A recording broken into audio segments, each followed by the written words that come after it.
Strong मनुष्य पाहिजे आणि तेव्हा असायचे ग सगळे आपल्यासारखं असे नाही बाबा. आपण तर या रूम मधून त्या रूम मध्ये जायला पण घाबरतो की नाही. तुझी तगत तशीच असते ना.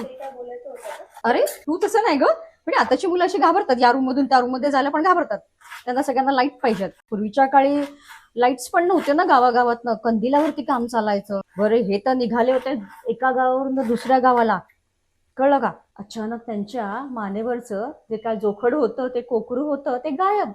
म्हणजे त्यांनी असं पाऊल टाकलं वेशीत, गावाच्या वेशीत, आणि ते मानेवरचं कोकरू गायब झालं. म्हणजे विचार कर एक्झॅक्टली काय झालं असेल, की आपल्या वेशीत पाऊल टाकल्यानंतर आपला जो राखणदार असतो त्याने आपल्याला वाचवलं. ते काय असणार, भूतच असणार ना.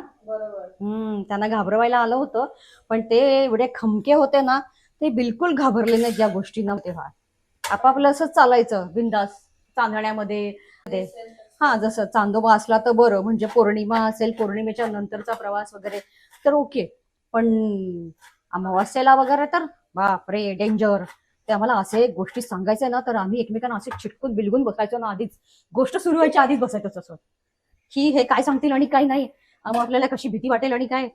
असं काही काही मजेशीर गोष्टी पण सांगायचे, ते मजा यायची.